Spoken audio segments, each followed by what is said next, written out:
এখন থেকে আপনার প্রিয় সিরিয়ালগুলো ফ্রিতে দেখুন এক্সক্লুসিভলি শুধুমাত্র সান নেক্সটে। এখনই অ্যাপ ডাউনলোড করুন।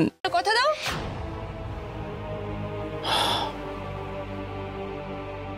আমি তোমায় কথা দিচ্ছি ঝুম, বৌদিকে আর কোনোদিন আমি এই বাড়ির চৌকাঠ পেরোতে দেব না।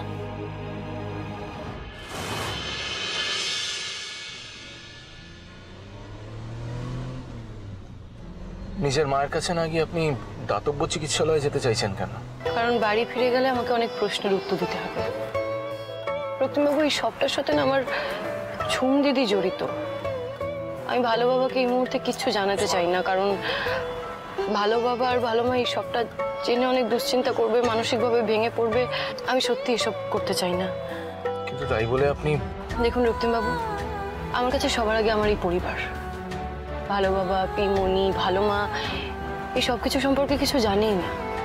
আমি শুধু শুধু এগুলো জানি ওদের দুশ্চিন্তা বাড়াতে চাই না। বেশ, তাহলে একটা কাজ করুন, আপনি আমার ফার্ম হাউসে গিয়ে থাকুন না। ওই দাতব্য চিকিৎসালয়ে যে থাকবেন, ওখানে থাকার জায়গা কোথায়? রক্তিমবাবু, ছোটবেলা থেকে না আমার একটাই ঠিকানা ছিল, আমার ওই এক চিলতে ঘর।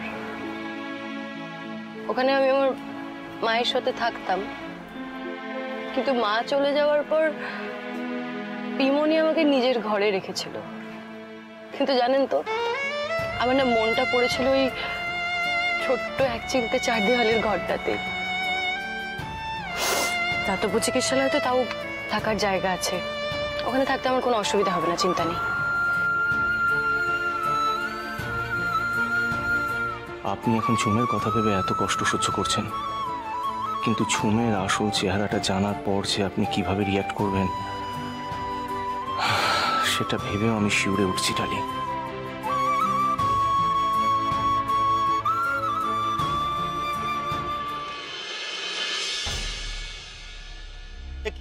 কি করছেন আপনি?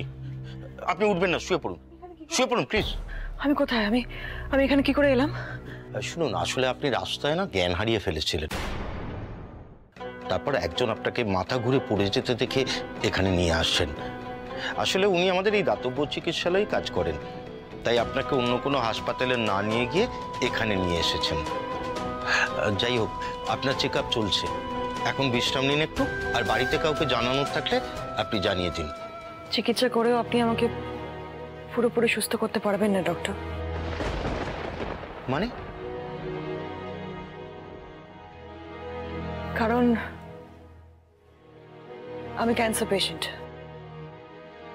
চিকিৎসার জন্য শহরে এসেছি,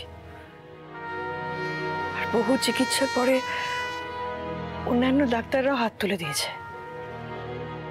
তাই আপনি চাইলেও আমাকে পুরোপুরি